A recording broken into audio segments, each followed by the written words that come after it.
Bueno, pues vamos a empezar entonces puntualmente.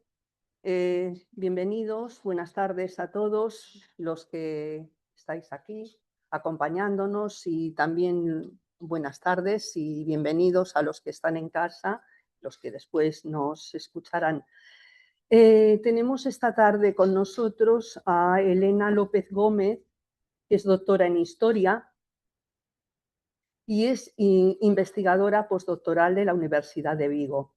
Nos va a hablar de la vida de las mujeres en Roma. Estamos celebrando muchísimo este 8 de marzo, ¿no? Porque lo estamos alargando a lo largo de todo el mes, pues con propuestas relacionadas con el mundo femenino de una manera o de otra, ¿no? El tema de la mujer en Roma, bueno, del máximo interés, claro, el mundo femenino y romanos, ¿qué más podemos pedir, verdad? Interesadísimos todos. Bueno, yo pienso que conocer a las mujeres de otros periodos históricos es conveniente porque nos ayuda a entender la condición femenina y su posición en la sociedad. Yo siempre digo, y lo sabéis, muchos me conocéis, que el estudio de la historia no sirve de nada si no sirve para conocernos mejor como sociedad e incluso como individuos, ¿no? Creo que Elena es la persona más indicada para hablar de este tema porque es algo que ella viene investigando a fondo, ¿no? La vida de las mujeres en Roma. Yo quiero darle las gracias por estar aquí esta tarde. Es la primera vez que nos visita, pero yo espero que no sea la última.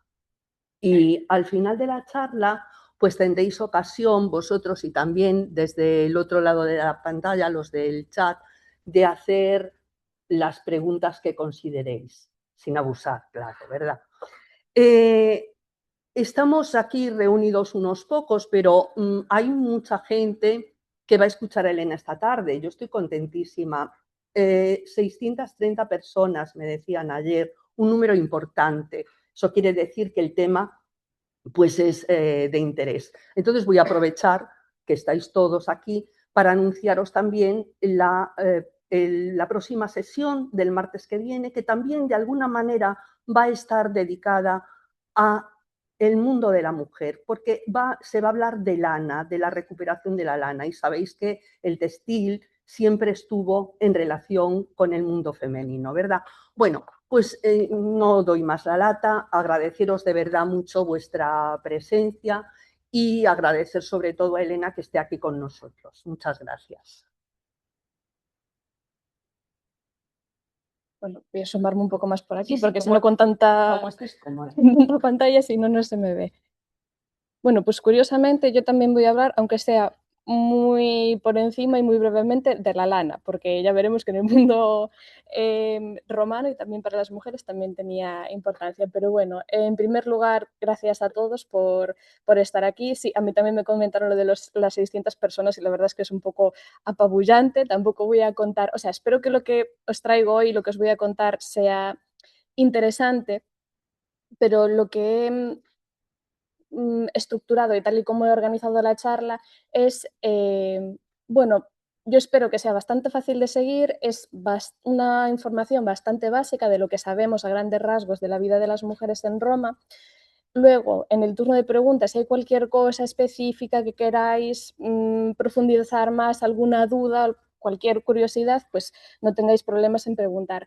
Yo, a mayores de esto, también quiero señalar que específicamente con lo que trabajo dentro de la historia de Roma y sobre la historia de las mujeres es sobre la historia de las emperatrices romanas, sobre todo con qué papel político jugaron a la hora de establecer, pues eso, la fase que conocemos como el Imperio Romano. Así que si tenéis alguna duda o alguna curiosidad también sobre ese lado, pues también lo podemos tratar. Así que nada, voy a empezar y espero, tiendo a veces a irme un poco por las ramas, pero espero ceñirme al tiempo que tenemos.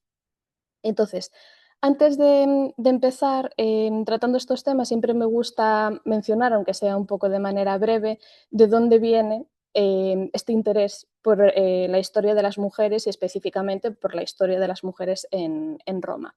Porque si nos fijamos en los últimos años, podréis haber visto que se han publicado ciertas obras, incluso así pues para el público general, está pues incluso desde el punto de la narrativa histórica, de ficción con base histórica, como la obra de Santiago Posteguillo, de Julia Domna, si no me equivoco, no la he leído, pero bueno, me suena que está ahí, y también incluso Mary Ver, la que fuera Premio Príncipe de Asturias en 2015, también trabajó en su día sobre las mujeres. No obstante, no podemos decir que esta, entre muchas comillas, moda, eh, tenga una larga historia. Entonces, tenemos que tener en cuenta que los estudios con base científica sobre la historia de Roma, el interés por la vida de los romanos y de las romanas, eh, se desata sobre todo a partir de 1748 aproximadamente, que es cuando empiezan las excavaciones de Pompeya y Herculano.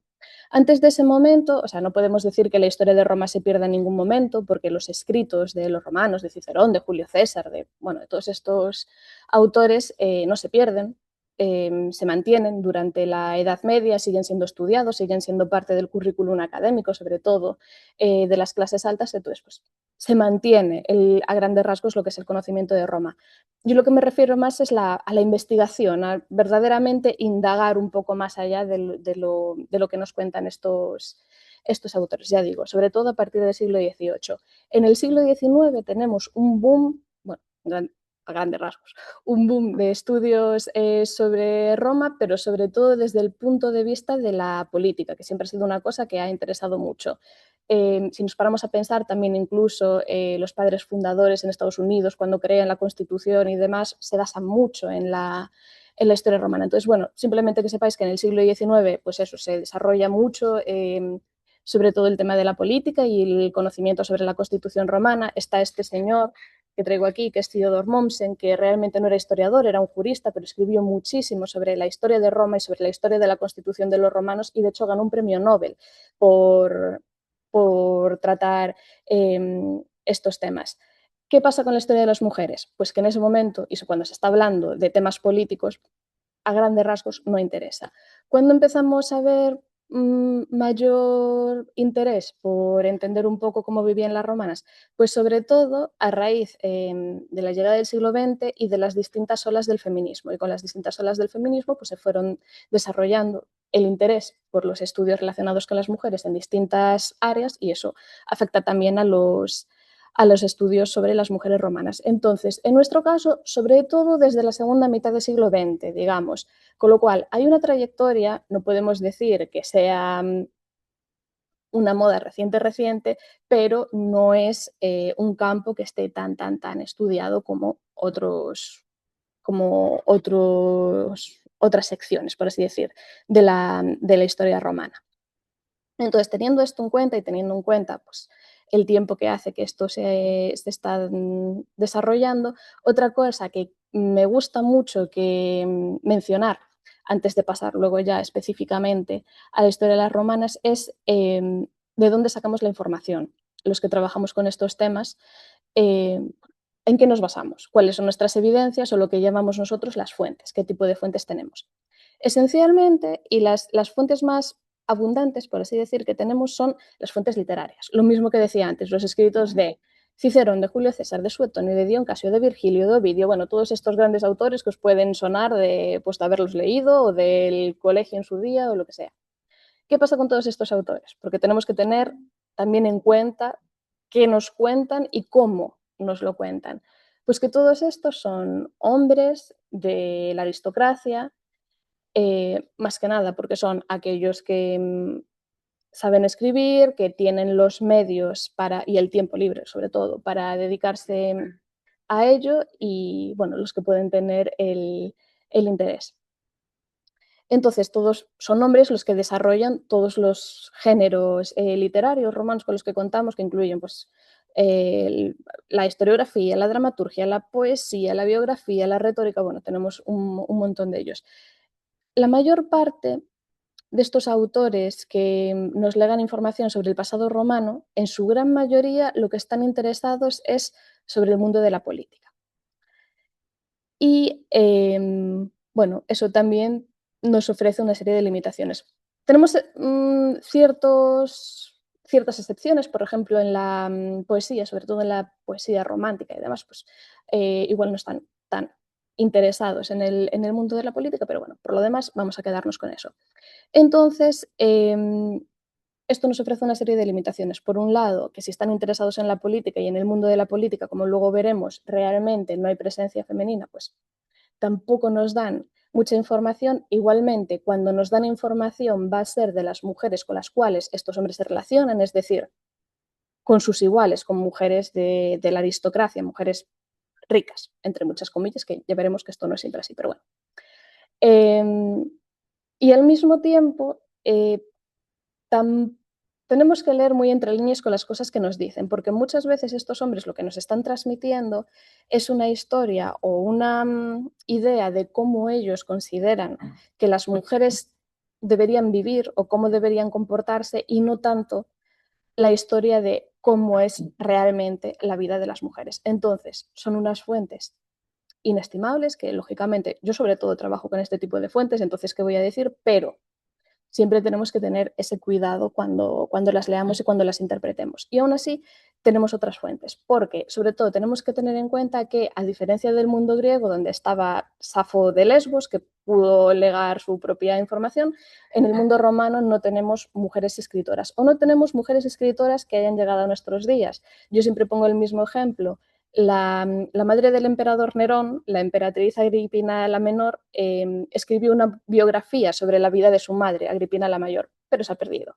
Sabemos que probablemente algunos autores la leyeron y transmiten fragmentos, pero se ha perdido. Entonces es posible que hubiera más mujeres escritoras, pero igual que se nos ha perdido gran parte de la tradición escrita romana escrita por hombres, pues en el caso de las mujeres se ha perdido la práctica totalidad.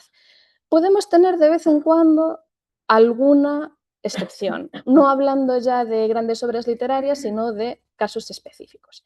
Este caso que os traigo aquí es una carta de una mujer que vivía en uno de los campamentos del muro, de lo que nosotros conocemos como el muro de Adriano, es decir, en la frontera entre lo que es actualmente Inglaterra y Escocia. Y esta mujer, aprovechando su cumpleaños, le escribió a su amiga y afortunadamente se encontró la tablilla donde se escribió esa carta.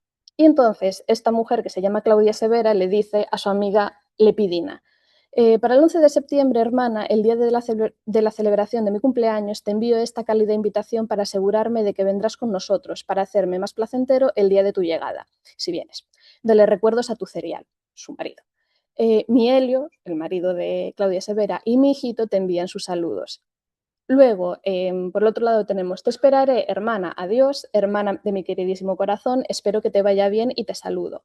Y por detrás, escrito a mano de Sulpicia, a Sulpicia Lepidina, esposa de Cerial, de Claudia Severa.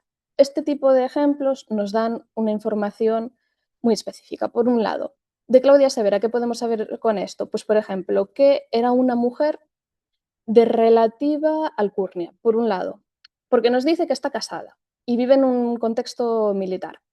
En un contexto militar, aquellos que se pueden casar son los que son de centuriones para arriba. Los soldados rasos tenían que mantenerse célibes hasta el final de su servicio, con lo cual Claudia Severa está casada como mínimo con un centurión. Por otro lado, ¿por qué sabemos que aparte de esto probablemente pues fuera una familia relativamente pudiente? Porque todo esto, a excepción de la dedicatoria final, está escrita por un escriba. Es decir, tenían un servicio doméstico, y un servicio doméstico que no solo contaba con pues, lo esencial, con un cocinero, una limpiadora, lo que fuera. No, tenían a mayores de esto un escriba. Y a mayores de eso, lógicamente, luego lo que también igual nos interesa más de todo esto es el tipo de relación de cariño y de afecto que podía haber entre dos mujeres que probablemente no eran de la zona, porque esto es un destacamento militar, o sea, tenemos un ejército de ocupación en un territorio ajeno. Entonces, pues dos mujeres que habrían venido de otra parte del imperio y que, bueno, que mantienen algún tipo de contacto y de amistad, situándose pues, en un territorio ajeno para ellas. Luego, ¿qué más? También tenemos, aparte de todo esto, información de mujeres, sobre las mujeres y también escrita por las mujeres en las inscripciones en piedra. Hay una cosa que les gustaba mucho a los romanos, sobre todo con motivo de pues, eventos especiales, que era pues, dejar su memoria, sus monumentos con inscripciones, sobre todo en piedra. La mayoría de los casos con los que contamos son inscripciones, ya digo, sobre mujeres funerarias, o sea, pues muere una mujer y bien sea una mujer o un hombre de su familia, le dedica eh, un monumento fúnebre, pues diciendo cosas básicas como, bueno, pues aquí ya hace fulanita, que murió con tantos años, a veces se dice si estaba casada o no estaba casada, que cuántos años había estado casada, cuántos hijos había tenido, cosas así. Esto nos sirve muchas veces para hacer estadísticas también, pues igual de a qué edad se casaban las mujeres, de cuántos hijos de media solían tener, cosas así.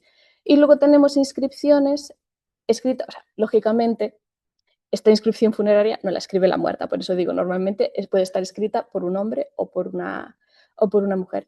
Y tenemos otro tipo de inscripciones que son votivas, es decir, que en este caso lo que nos interesaría sería una inscripción de una mujer que dijera a una divinidad, pues te dedico este altar para tal cosa. Y muchas veces en esas dedicatorias pues también incluyen alguna información sobre sí mismas como dedicantes. Y también podemos ver si las mujeres, por ejemplo, tendían a relacionarse igual más con ciertas divinidades que estuvieran especialmente vinculadas al mundo femenino en lugar de otras. Con todo esto, igualmente, espera, bueno, os traje aquí un ejemplo para ver una inscripción de tipo fúnebre. Ya digo, normalmente suelen ser bastante sintéticas y no traen muchísima información. Otras, sobre todo en las familias más pudientes que se pudieran permitir pues, hacer un monumento más elaborado, nos traen ejemplos como este que bueno, nos da mucha información. Dice, por un lado escribe en primer lugar el marido de la fallecida, a la eterna casa consagrada y a Agileia prima, que también fue conocida como Auguria, esposa más allá de la eternidad, castísima y modesta y frugal, que amó a su esposo y a su casa y a todas sus posiciones inocentemente. Quinto Opio II, su marido, pues eso decimos, sabemos que lo escribió él, bueno, lo escribió, lo, lo encargó él. Hizo esto para la que lo merecía y para sí mismo. En el momento, y aquí ya cambia la voz y empieza a hablar la fallecida y dice, en el momento en que fui engendrada de naturaleza, la naturaleza me concedió 2 veces 10 años. Tenía 19, los romanos contaban los años desde el momento del nacimiento, entonces, bueno, 19 años.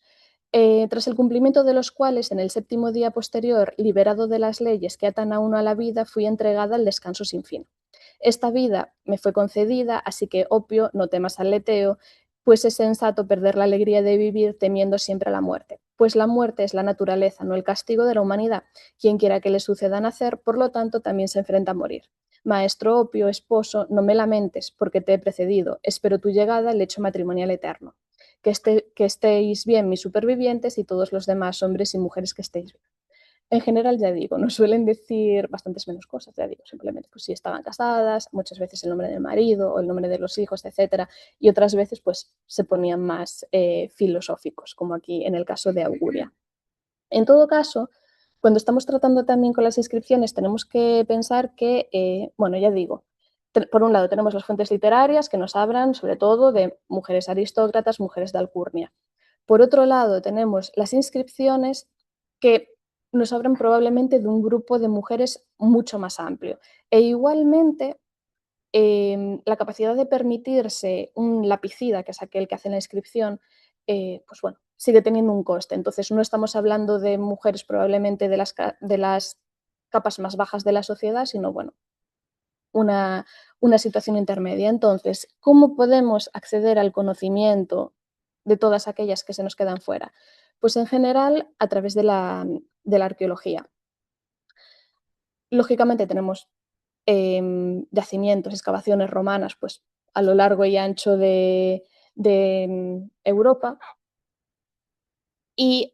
pero sobre todo, por ejemplo, las excavaciones de Pompeya y Herculano, por lo bien que se conservan sus contextos, nos dan mucha información sobre la vida de las mujeres, sobre todo pues, los contextos domésticos, porque ya veremos luego cómo se relacionan las mujeres con los contextos domésticos. Aquí, bueno, esto es un ejemplo muy conocido, que es básicamente una taberna de Pompeya que estaba regentada por una mujer llamada Julia Félix. Luego veremos qué tipos de trabajos también podían tener las mujeres romanas. Y bueno, esto era simplemente para que vierais también pues, un tipo de contexto doméstico, en este caso pues de un hogar mucho más rico, con frescos muy elaborados, etcétera, etcétera. Pero bueno, en todo caso que la arqueología nos ayuda también a conocer no solo la vida de las mujeres ricas, sino también pues eso, un poco más general sobre la sociedad. Entonces, luego lo que voy a hacer es hablar un poco en distintas secciones sobre la vida de las mujeres en función, sobre todo, de su estatus social, que era la cosa que, pues, que más podía determinar las condiciones de una persona en el momento de su nacimiento. Pero antes de eso, tenemos una serie de cuestiones que afectan a todas las mujeres independientemente pues, de su estatus social, de su riqueza o de lo que sea. Y esto es lo que quiero comentar ahora. En primer lugar, hay que tener en cuenta que para los romanos, o sea, desde el punto de vista masculino, la sociedad está dividida, por un lado, por el nacimiento, por quien nace esclavo y quien nace libre, y por otro lado, por la capacidad de acceder a el mundo de la política, a ser magistrado, ser lo que para nosotros sería político. Dos elementos que a veces se tocan y en otros no, porque obviamente los esclavos no son ciudadanos, no pueden participar en la política, no pueden votar, no pueden ir a la asamblea, no pueden ser magistrados. Y luego, teóricamente, todos los hombres libres, ciudadanos, pueden participar de la política y todos podrían ser magistrados. ¿Qué pasa? Que sí que todos pueden votar y todos pueden ir a la asamblea, pero luego el acceso a las magistraturas está determinado también por por la riqueza. Entonces, simplemente que sepáis que para los romanos la posición en el mundo está más determinada, ya digo, por su nacimiento y por la ciudadanía en sí, más que por la riqueza. Pero ¿cómo afecta esto a las mujeres? El tema que tenemos con las mujeres es que independientemente de su estatus en el momento del nacimiento, no pueden participar de la política, no pueden ser magistradas, no pueden ir al ejército, no pueden votar y no pueden estar en la asamblea. Nos lo dicen muy claro estos dos autores. Por un lado, Ulpiano: las mujeres están alejadas de todos los oficios civiles y públicos y por lo tanto no pueden ser jueces ni magistrados, ni postular en juicios, ni actuar como representantes de otros. Y luego Tito Livio: ni cargos, ni sacerdocios, ni triunfos, ni condecoraciones, ni regalos, ni botines de guerra. La elegancia de la apariencia, el adorno, el vestido, estas son las insignias de honor de la mujer. Y dejaban ellos muy claro, pues, que no, que la mujer en el mundo político no. ¿Qué pasa? Que en el mundo romano hay una clara división entre lo que se considera público y privado. Lo que es público es lo que tiene que ver con la política, con el gobierno de la res pública, del Estado. Todo lo demás es privado. Por eso se dice que la mujer en el mundo romano es un ser doméstico y es un ser privado. Luego veremos que igual, desde nuestra perspectiva moderna, pues no eran tan privadas y no eran tan domésticas, pero bueno, igualmente, que lo tengamos en mente. Esto va a afectar a todas las mujeres, libres, libertas y esclavas, por igual. Entonces, otro tema, obviamente, que afecta a todas las mujeres independientemente de su estatus social. Nace una niña. Nace una niña, la recibe la comadrona y la pone a los pies de su padre. Entonces el padre tiene que decidir si acepta a esa niña en la familia o no. Y la manera de hacer ver que se acepta a la niña en la familia es decirle a la mujer que amamante a la hija. Si fuera un niño, por ejemplo, directamente el padre lo cogería en brazos, pero como es una niña, se la manda directamente a su mujer. ¿Qué pasa? Que al igual que sucedía Galicia hasta no hace tanto, había miedo de que, bueno, teniendo en cuenta que la mortalidad perinatal era alta, pues había miedo de que la niña no sobreviviese a los primeros días después del nacimiento. Entonces, es en el 8.º día después del nacimiento cuando se hace una ceremonia que oficialmente da la bienvenida a esa niña dentro de la familia, lo que llamamos el dies lustricus. Para los niños se celebraría en otro día, pero bueno, aquí nos interesa que en el caso de las niñas se hace en el 8.º día. Se hacen sacrificios a los dioses y oficialmente se le da un nombre a la niña que durante esos 8 primeros días, pues teóricamente no tiene nombre y bueno, a partir de este momento pues ya entra oficialmente en la familia. Entonces decimos que en este día, en el octavo día, en el dies lústicus, se le da el nombre. Entonces tenemos que saber cómo funciona el nombre de los romanos y de las romanas para también entender un poco la posición de la mujer en la sociedad. Entonces, lo que os digo ahí, el nombre de los ciudadanos en el mundo romano es un asunto familiar. ¿Y por qué decimos que es un asunto familiar? Bueno, en el caso de los hombres tenían 3 nombres, lo que nosotros denominamos trianómina. Por un lado, el prenomen, que sería el nombre personal, o sea, como yo me llamo Elena, pues, bueno, he de decir que los romanos no eran muy imaginativos y que tenían como una lista de nombres y no se salían de ahí. Algunos que os pueden sonar por personajes famosos, pues Cayo, Lucio, Marco, etcétera. Y también, como pasa aún en muchas familias, se tendía a que el primogénito llevara el mismo nombre de pila que el padre. Pues estas cosas también se hacían. Por otro lado, el nomen, que sería lo que para nosotros es el apellido, es un patronímico que define la pertenencia a una gens. Una gens es en sentido amplio una familia pues eso, muy amplia. Nombres de gens que os pueden sonar, bueno, de gentes, Julios, Cornelios, Emilios, etc. Y por último, ya digo, como estas familias son muy amplias, hay un cognomen que sirve para diferenciar a qué rama de la familia pertenece, pues eso, cada unidad familiar más o cada grupo de familias más pequeños. Otros que os pueden sonar, César, Escipión, Lépido, etc. Es curioso porque los cognomina normalmente se generaban a partir de una característica personal del individuo que había generado esa escisión, esa rama de la familia. Entonces, claro, se seguían manteniendo en la tradición, pero acá, al final, pues lógicamente no definían a todas las familias. Es decir, pues, yo siempre pongo el mismo ejemplo. Hay un cognomen que es Aenobarbo, que significa literalmente la barba pelirroja, porque la persona que generó esa escisión en la familia pues tenía la barba pelirroja. Eso no quiere decir, lógicamente, que sus descendientes también lo tenían. ¿Qué pasa con el caso de las mujeres? Pues que es distinto, porque ellas no tienen 3 nombres, tienen 2. Las mujeres no tienen nombre personal, no tienen un nombre de pila que las defina como tal. Lo que tienen es el nomen y cognomen heredados de su padre. El nomen tomado, o sea, es la feminización del nomen de su padre. Entonces, ahí pongo un ejemplo, la hija de Cayo Julio César sería Julia Caesar, Julia de los Césares. Y la hija de Publio Cornelio Escipión es Cornelia Escipiones, Cornelia de los Escipiones. ¿Qué pasa cuando en una familia hay más de una hija?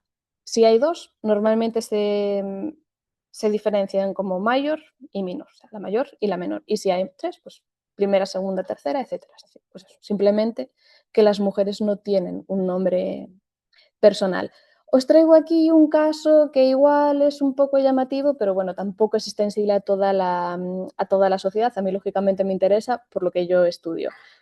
En la época imperial, cuando en algunos casos el poder empieza a ser transmitido por la vía femenina, hay nombres femeninos que se empiezan a popularizar dentro de la misma familia, pues un poco como manera de rememorar a esa antepasada importante.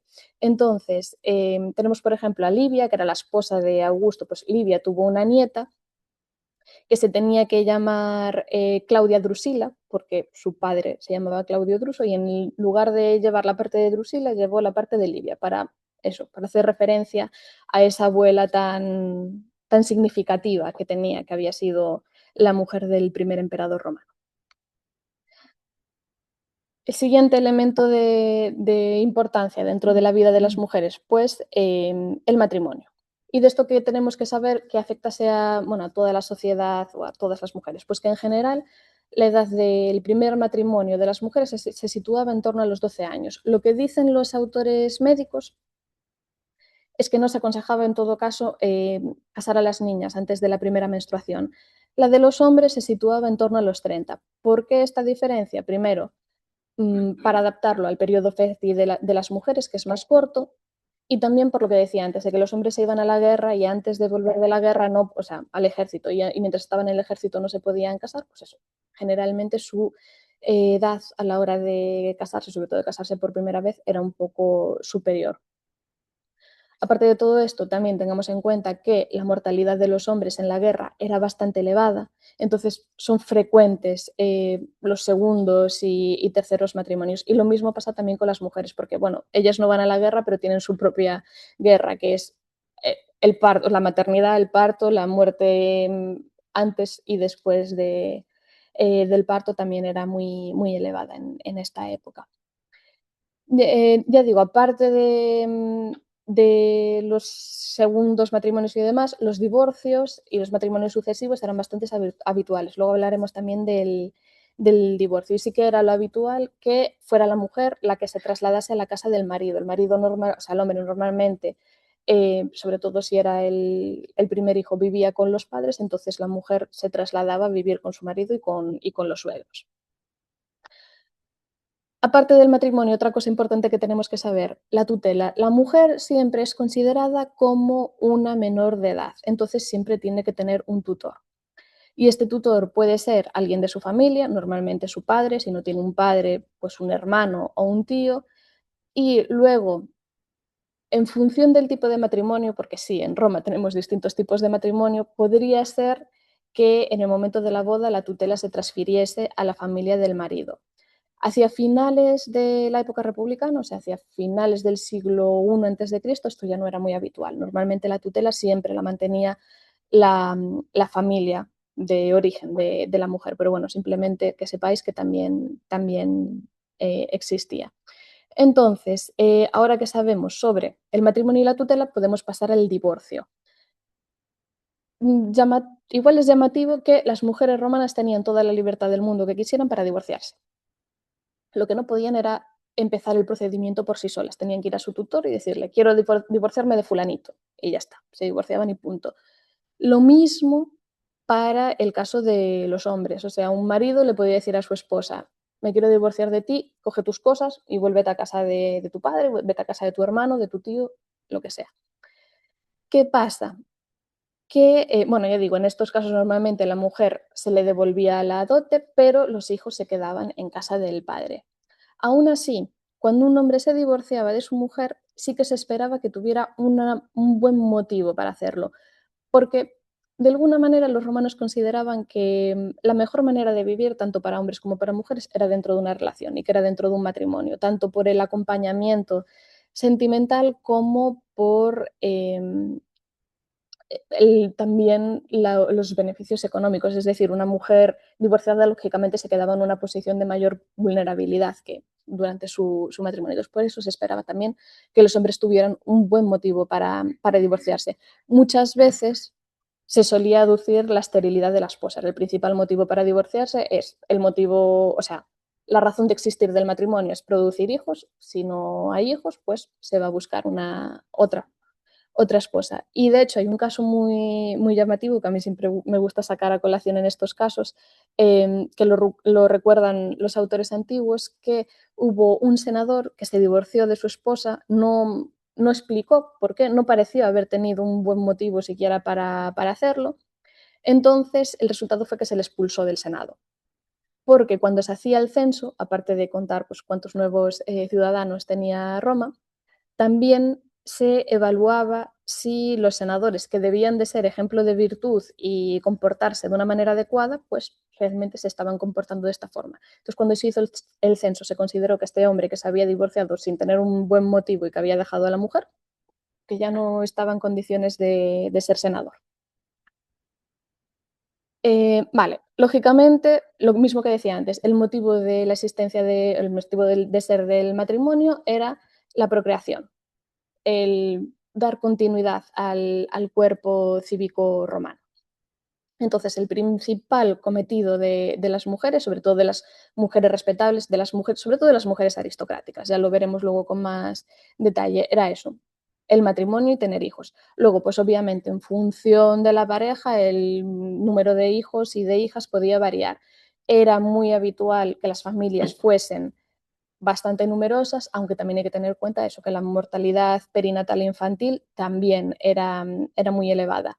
Cuando había más hijos de los que la economía familiar podía mantener, también se podía dar la exposición.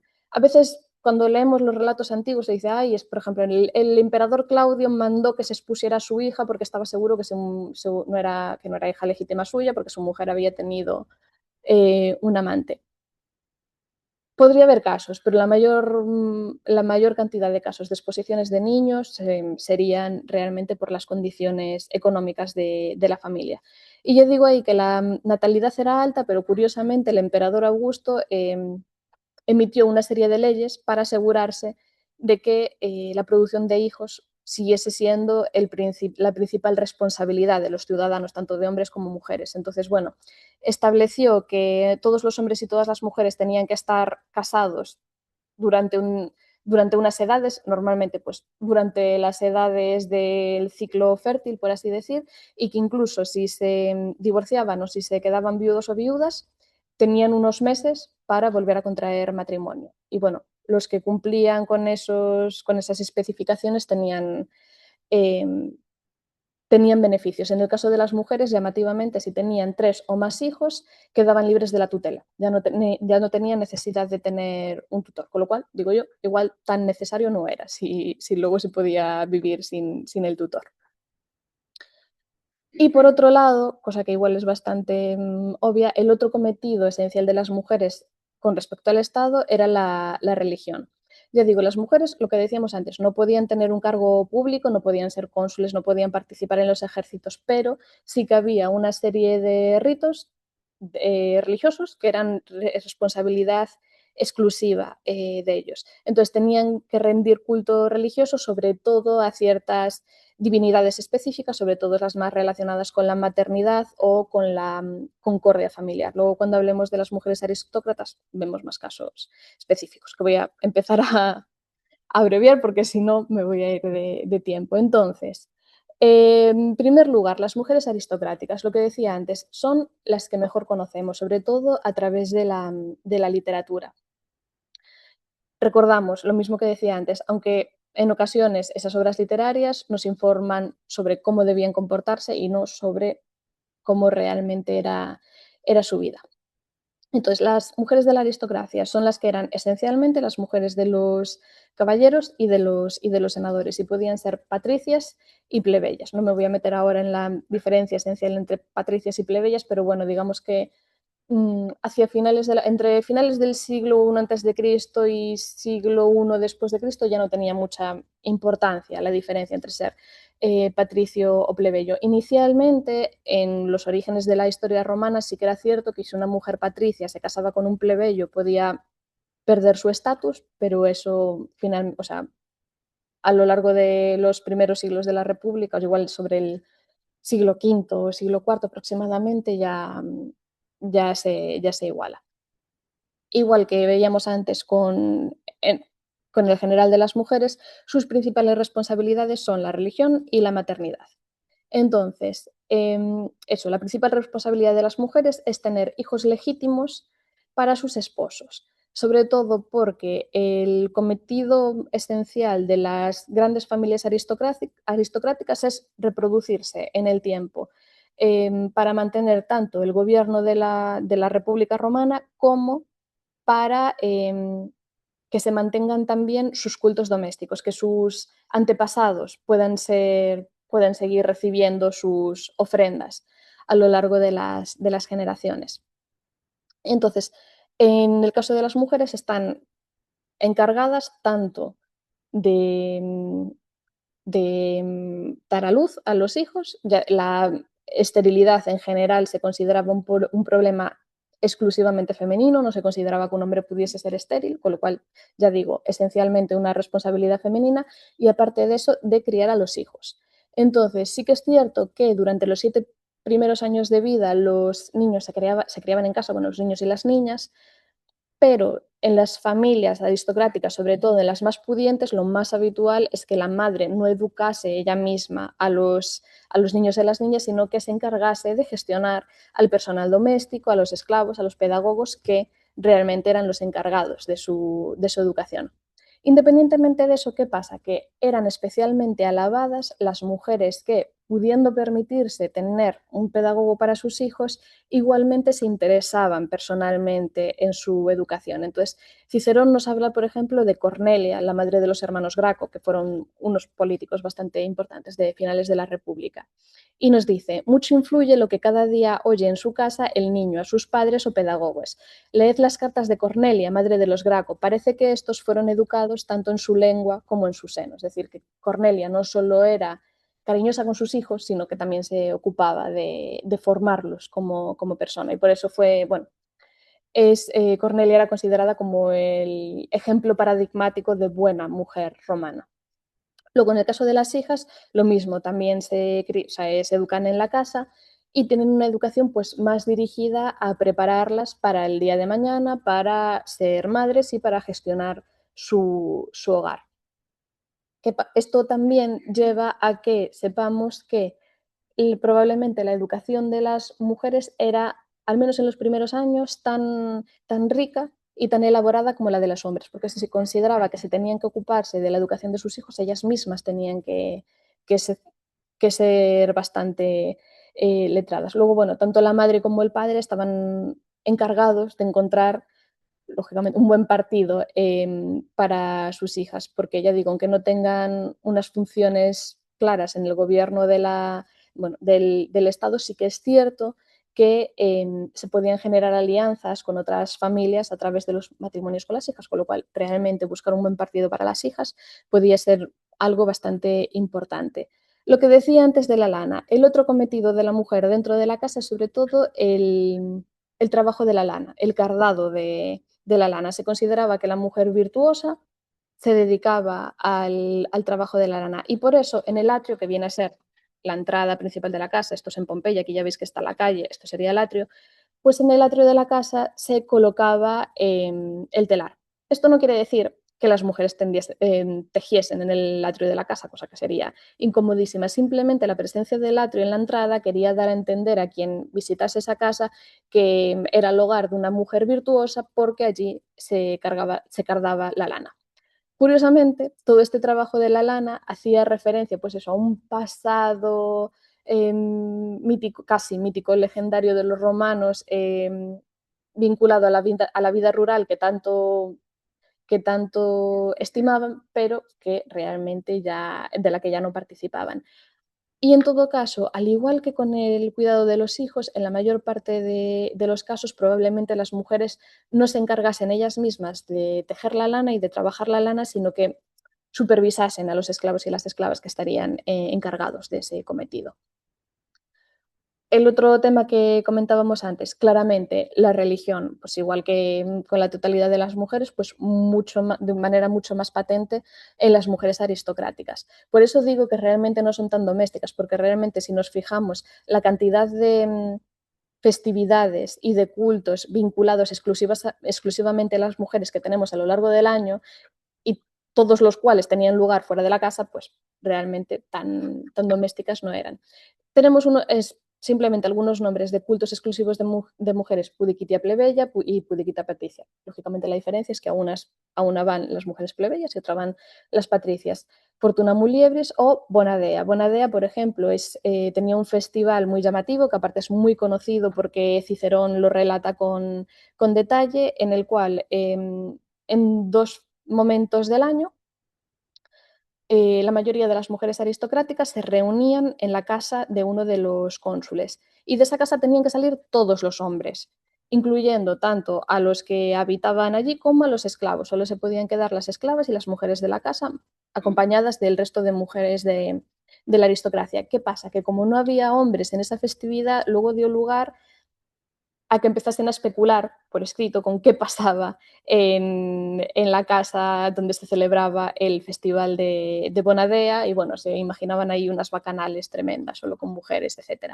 ¿Qué pasa con los sacerdocios femeninos? Hay algunos, os pongo ahí el Flaminica Dialis y la Regina Sacrorum, que sí que, o sea, estamos hablando de sacerdotisas mujeres, lo que pasa que aquí el que importa realmente es el Flamen Dialis y el Rex Sacrorum, es decir, los hombres que ocupan un determinado sacerdocio y cuyas esposas automáticamente, por ser sus esposas, se convierten en acompañantes, por así decir, dentro de ese sacerdocio. Es decir, son sacerdotisas, pero igual no tanto a título personal, sino por el hecho de que su marido es sacerdote. Las sacerdotisas que son más importantes para el Estado son las vestales. Y las vestales eran niñas, bueno, eran captadas cuando eran niñas, entre 5 y 6 años, y se mantenían como sacerdotisas hasta los 30 o 35. Todas provenían de familias aristocráticas y lo esencial era que durante esos años en los que servían como sacerdotisas tenían que mantenerse vírgenes y no podían casarse. Daban culto a Vesta, como indica su nombre, y se trasladaban desde su casa, dejaban de estar bajo la tutela de sus padres y pasaban a estar bajo la tutela del Pontifex Maximus, que era otro sacerdote.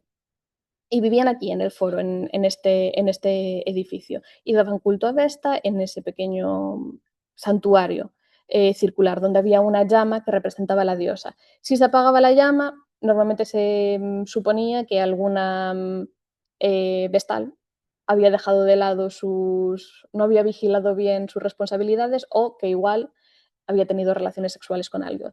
Lo mismo pasaba si había una gran derrota militar o una gran hambruna o una peste o algo así. Muchas veces se quería justificar que había, pues eso, un gran desastre, pensando que una vestal pues no se había mantenido todo lo casta que debía. Entonces, en esos casos se hacía una investigación y un juicio, y normalmente la pobre vestal, una o más, acababan siendo ejecutadas. ¿Qué más? Ya digo, los autores nos transmiten esta imagen de la mujer vinculada al mundo doméstico como mamás del hogar y como encargadas de la religión. Pero sí que tenemos una serie de episodios, tampoco me voy a ir por las ramas, porque si no, entonces sí que no avanzamos, en las cuales, además de en el campo religioso, vemos que realmente sí que salen de su casa y sí que tienen un rol activo fuera de su casa.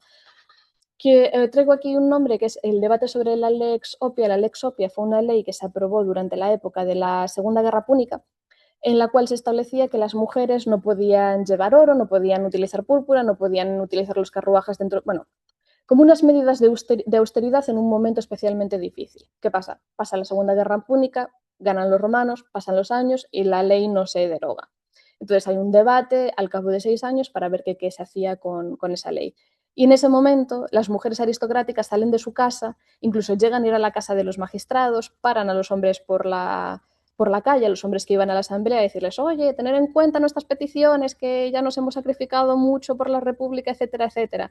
Y bueno, hay un extracto en las obras de Tito Livio en las cuales se recoge cómo se les echaba en cara de, es que no os vale intentar ya convencer a vuestros maridos para que velen por vuestros intereses, que aún encima tenéis que ir molestando a hombres que ni siquiera son de vuestra familia, etcétera, etcétera. Pero bueno, es un ejemplo que realmente tampoco es tan puntual, que sí que vemos que las mujeres tienen un papel activo fuera de su casa.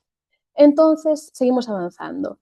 Aparte de las mujeres aristocráticas, probablemente por debajo de estas, pero en similar nivel de riqueza, hubiera un número determinado de familias. ¿Qué pasa? Que si una familia se dedicaba a oficios poco dignos, como podían ser el comercio o la venta de esclavos, o bueno, la venta de esclavos para los juegos de gladiadores, etcétera, esas familias no podían entrar en el Senado. Entonces es probable que tuviéramos una serie de familias que realmente fueran ricas y que por tendencia social tendiesen a emular las costumbres de la aristocracia, pero que no se pudiesen relacionar a esas mujeres de tú a tú con las mujeres de la aristocracia. Por debajo de estas tendríamos una amplia mayoría de familias y una amplia mayoría de mujeres que, siendo de extracción libre, aún así tendrían que trabajar para asegurar su supervivencia y trabajar tanto dentro como fuera del hogar. Cuando digo dentro del hogar, lo digo tanto por las responsabilidades vinculadas a la familia, a la preparación de los alimentos, el cuidado de los hijos, como ya vimos, y otras muchas cosas, como también porque algunos de los trabajos de las mujeres se iniciaban en el hogar, aunque luego pues, produjesen cosas que se vendieran en la tienda, en la calle, en el foro, en lo que fuese. Entonces, gracias a las inscripciones, a la epigrafía, conocemos algunos de los principales oficios de las mujeres. Estos no son todos, es una selección, son igual los que más a menudo aparecen, pero luego puede haber otros muchos que se nos escapen. De todos estos que traigo, por ejemplo, podemos pararnos en las trabajadoras del pan de oro, las joyeras, las tiradoras de oro, las bordadoras de oro o las vendedoras de púrpura, que siendo mujeres trabajadoras sí que vendrían de un contexto relativamente pudiente, porque estamos hablando de materiales muy costosos, como es el oro y como es la púrpura. Luego, por ejemplo, cuando tenemos vendedoras de botella, vendedoras de clavos, vendedoras de determinadas cosas, lo que sea. Muchas veces era que sus maridos eran los artesanos y luego o sus padres, y luego las mujeres eran vendedoras en los mercados. Y luego otros, por ejemplo, los trabajos que más aparecen normalmente son los vinculados al trabajo de las prendas, de la moda o el trabajo de la lana, porque se considera que es como un poco una continuación de una función que la mayor parte de las mujeres cumplían en sus hogares. Entonces, pues muchas de ellas o una gran mayoría se dedicaban bien a esto o bien a regentar tabernas, porque también la preparación y pues eso, el trabajo con los alimentos también se considera pues eso, bastante conectado con lo que la mayoría de las mujeres harían en su casa. Entonces, ya digo, sobre todo el tema de trabajar con los vestidos y trabajar con los alimentos y con el vino son normalmente eh, las profesiones que más se relacionan con las mujeres. Aparte de todo esto, porque todos estos trabajos los vemos sobre todo en ámbito urbano, pero las mujeres, una gran parte de ellas también vivirían en el rural. Entonces, ya digo, las mujeres, sobre todo aquellas de las clases más modestas, tenían un papel esencial en el trabajo agrícola, tanto en los campos como con los animales. Normalmente los propietarios de este tipo de explotaciones siempre o casi siempre iban a ser hombres, pero bueno, cuando hacían falta manos para trabajar, valían tanto las de los hombres como las de las mujeres. Muchas veces, por ejemplo, cuando en la ciudad había una gran carestía, una crisis económica, una peste que causase una mortandad muy alta, pues una de las salidas era trasladarse al campo con toda la familia, porque en el campo pues, generalmente siempre hacían falta manos para trabajar y las de los esclavos tampoco llegaban. Y un trabajo que vemos tanto en el campo como en la ciudad y que es exclusivamente femenino es el de partera o sí, bueno, el de matrona. Sí que es cierto que los médicos son siempre hombres, pero específicamente el trabajo de traer a los niños al mundo es de las mujeres. Solo en aquellos casos donde un parto se torcía un poco, en esos casos sí que se podía llamar al médico, pero por lo general era un trabajo de mujeres. Entonces, por ejemplo, esta mujer, Escribonia Ática, decidió, cuando creó su monumento fúnebre, donde iban a depositar sus cenizas suyas y del resto de su familia, representarse ejerciendo su profesión. Y aparte dejó una pequeña inscripción muy curiosa. Dice que este monumento sea protegido contra el malintencionado. Escribonia Attique ha construido este monumento para sí misma y para Marco Ulpio Amerino, su marido, para Escribonia Calíquite, su madre, para Diocles y para su familia, y para sus esclavos liberados y los descendientes, con la excepción de Panaratus y Prosdoquia. No sabemos qué hicieron Panaratus y Prosdoquia. Ya veis que para todo el mundo, está diciendo, para todo el mundo se puede enterrar aquí, pero bueno. El monumento no puede ser heredado por extraños. Los monumentos fúnebres normalmente se buscaba que fueran mantenidos dentro de la familia o si no que los propios libertos de una familia también velasen por su mantenimiento. Vale, vamos bajando. En el siguiente escalafón social tendríamos a las libertas, que como el nombre indica eran mujeres nacidas esclavas que luego fueron liberadas. En cuanto a las condiciones de vida, es muy posible que fueran similares bien a las esclavas o bien a las de las mujeres libres de clase baja. No cambiaría realmente mucho su vida. En el momento de la liberación, la mayoría de ellas se seguían dedicando a los mismos trabajos, la diferencia era que si en algún momento su patrón o patrona, es decir, su antiguo amo o ama tenía alguna necesidad, pues tenían que acudir en su auxilio. ¿Qué pasa? Que su estatus, independientemente de que fueran liberadas, siempre quedaba marcado por su nacimiento como esclavas. Eso también limitaba, por ejemplo, con qué hombres podían casarse. Los senadores, por ejemplo, no podían casarse con libertas. Ya sus hijos, si estos hijos nacían una vez la mujer era liberada, sí que eran considerados libres de nacimiento y ciudadanos romanos, pero seguían de alguna manera marcados por el estigma del nacimiento servil de su madre y tardaba la situación varias generaciones en nivelarse. Aún así, muchas veces la situación de estas libertas realmente estaba vinculado a pues, cómo había sido, ya digo, su situación también como esclavas. Entonces, por ejemplo, en el caso de las familias muy importantes, las familias aristocráticas o incluso en el caso de las familias de la familia imperial, sus libertos tenían una situación social que, aunque estaba muy limitada por este estatus, realmente en todo lo demás pues podían gozar de gran riqueza y ser muy influyentes. Es el caso que os digo ahí de Antonia Caenis, muy brevemente, liberta de Antonia, que era una de las sobrinas del emperador Augusto. Bueno, pues esta mujer, ya digo, no podía casarse con hombres del Senado, pero sí que tuvo un amante llamado Vespasiano, que años más tarde se convertiría en emperador, gracias a que esta Antonia Caenis lo había introducido dentro de la corte, simplemente para que veáis la relevancia también política que podían tener estas mujeres. Y lo que os decía antes, igual que los oficios, pues eso, que tendían a mantener los que habían tenido como esclavas. Y por último, las esclavas, ya digo, son mujeres que son consideradas propiedad de sus amos, que bien podían haber nacido de padres esclavos o haber sido compradas en un mercado de esclavos. Aquí hay una cosa curiosa, y es que en el mundo romano, cuando no hay un matrimonio legítimo, los hijos heredan automáticamente el estatus de la madre. Es decir, si una esclava tiene hijos, y una esclava no puede casarse porque el connubium, que es el derecho a tener un matrimonio legítimo, es un derecho propio de los ciudadanos y un esclavo no ciudadano, bueno, cuando una esclava tenía hijos, esos hijos eran automáticamente esclavos. Pero si una mujer ciudadana romana tenía hijos, esos hijos eran automáticamente ciudadanos romanos, cosa que no pasaba con los hombres. Si un hombre tenía un hijo fuera del matrimonio, por muy ciudadano que fuese y por muy importante que fuese, ese hijo podía ser ciudadano o no. Entonces eso, bueno, da lugar a algunas situaciones curiosas. Entonces, con las profesiones sí que es cierto que podían tener alguna de estas profesiones que vimos en la lista de antes, que eran compartidas tanto por las mujeres libres como por las libertas, pero hay otras profesiones que por lo general podían haber estado reservadas a las esclavas.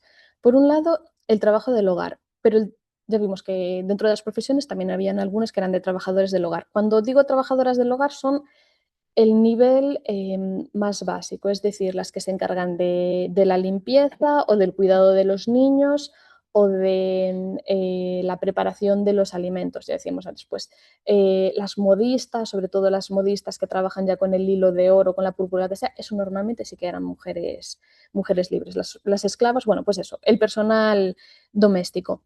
Normalmente eran esclavas también las nodrizas, es decir, las mujeres que, o sea, las esclavas que se tenían para amamantar a los niños. Y eran muy importantes porque aparte en el mundo romano, como bueno, sucedió durante muchos siglos, estaba mal visto que las mujeres de alcurnia amamantasen a sus hijos. Entonces las nodrizas sí que es cierto que normalmente son esclavas que casi siempre se liberaban, sobre todo por la relación que acababan desarrollando con la familia y sobre todo con todos esos niños a los que habían criado. Entonces muchas veces se las liberaba y seguían trabajando en la casa ya como mujeres libres con algún otro tipo de cometido. Luego, curiosamente, algo muy distinto con nuestro mundo actual, las actrices. Bueno, y otras profesionales, por así decir, de las artes. Las actrices, por lo general, eran esclavas, como mucho libertas, pero generalmente esclavas, porque todo lo relacionado con el mundo del espectáculo en el mundo romano está muy mal visto. De hecho, el gran escritor de comedias, Plauto, se se especula con que probablemente fuera de origen servil. Y lo mismo pasaba con actores y actrices, eran la mayoría esclavos o libertos, ya digo. Bueno, y lógicamente, bueno, también las prostitutas generalmente eran esclavas y en su caso, incluso aunque las liberasen, quedaban marcadas por algo que denominamos infamia, que también limitaba mucho sus opciones, ya como mujeres libres. También limitaba mucho con quién se podían casar y aparte, incluso en el caso que llegasen a casarse, una vez fueran liberadas y tuvieran hijos que naciesen libres, sobre todo en el caso de las hijas, muchas veces, aunque naciesen libres, se dedicaban igualmente a la prostitución porque esa profesión de la madre las dejaba marcadas de cara a la sociedad de tal manera que no podían desarrollar otro tipo de trabajos. Y no sé cómo voy de tiempo, porque creo que lleva una hora. Es que traía una sección que si tal la comento un poco por encima sobre el caso específico de la mujer en la Galaequia romana. Intento ser lo más rápida posible. Bueno, en el caso de la Galaequia romana, lo que suponemos, porque hay muy pocas fuentes y es muy difícil llegar a conclusiones claras, es que el estatus de la mujer o, bueno, su vida, su día a día sería una mezcla entre las costumbres prerromanas y las nuevas costumbres que luego trajeron los romanos después de la conquista. Específicamente sobre las mujeres sobre la situación de las mujeres antes de la llegada de los romanos, Estrabón nos cuenta pues aquellas cosas que le parecen más llamativas y realmente son llamativas. Nos dice que las mujeres son las que poseen los bienes inmuebles, desde las casas, las tierras y demás. Son propiedad femenina y que entonces que sus padres lo que les dan en herencia son bienes muebles, animales o lo que sea. Entonces, los padres daban la dote a las hijas, pero que eran las hijas las encargadas de darle la dote a sus hermanos. Entonces, si una mujer dotaba a su hermano, lo más probable es que también tuviera la capacidad de determinar o de elegir o al menos tener cierta influencia en con qué persona su hermano se iba a casar. Entonces, pues he querido también hablar igual de matrilocalidad, aunque bueno, eso no está claro. Por lo demás, trabajaban en el campo y trabajaban también preparando los minerales. Siempre nos dicen los autores que bueno, la zona de la actual Galicia, la antigua Galaequia, era muy rica en minerales. Entonces, pues que antes de la llegada de los romanos también las mujeres trabajaban con los minerales. Y sobre todo, cosa que consideran tremendamente bárbaro, es que las mujeres participaban activamente en la guerra y que incluso que preferían morir, suicidarse ellas y matar a sus hijos antes que caer en las manos de los enemigos. Luego, una vez que llega la influencia romana, sobre todo a través del ejército y a través del proceso de municipalización, que vendrían pues gobernadores sobre todo de otras regiones ya con mayor influencia cultural romana, bueno, pues a través de eso traerían ciertas modas y ciertas costumbres. Entonces, por ejemplo, empiezan a aparecer las mujeres también en la epigrafía, como veíamos antes, sobre todo en la epigrafía funeraria. Y sí que se las describe con unos valores similares a los que veíamos en las mujeres en Roma. Entonces, cuando se quiere celebrar a una mujer, también se dice, pues es castísima, es meritísima, es pía, es muy pía, etcétera. Entonces, de alguna manera que también van absorbiendo ciertas costumbres. La que sí que parece que no se la costumbre que no se absorbe tan rápido es el tema de la onomástica. Sí que es cierto que los hombres nativos de la Galaequia, en el momento de la llegada de los romanos, van asumiendo poco a poco el trianómino, o sea, el tipo de nombres similar al de los romanos, pero en el caso de las mujeres es mucho menos habitual. Y lo último, que hay un caso así llamativo, es que se recuerda una inscripción de Filtates, que es una mujer que era ornatrix, o sea, que era peluquera y había venido desde Turín a Galaequia a vivir aquí por algún motivo. Entonces se considera que igual que vino una peluquera desde la Italia romana, quizás poco a poco eh, vinieron o se establecieron en la Galaequia otro tipo de trabajadoras que traerían pues eso, la moda romana tanto también en la manera de vestir, de peinarse, etcétera, etcétera. Y de hecho aparecen, estos no son casos específicos de aquí, he traído simplemente para que sepáis lo que son las fíbulas, que son los broches para sujetar la ropa y las agujas para el pelo, pues también empiezan a aparecer aquí en los yacimientos este tipo de adornos que permitirían hacer pues eso, el tipo de peinado tan elaborado que les gustaba a los romanos. Y de hecho, luego en la escultura vemos que durante un cierto tiempo conviven esculturas en las que se refleja el tipo de vestimenta típico previo a la llegada de los romanos, con las túnicas cortas, etcétera, y los brazaletes, etcétera, y al mismo tiempo cada vez aparecen más otro tipo de esculturas en las cuales los vestidos que vemos ya nos recuerdan más a los que vemos en las grandes esculturas romanas, así con los pliegues de las togas y demás, o bueno, esto, que es directamente una toga romana 100%. Entonces, pues en el caso de las mujeres también es posible que fueran adoptando poco a poco este tipo de vestimenta romana.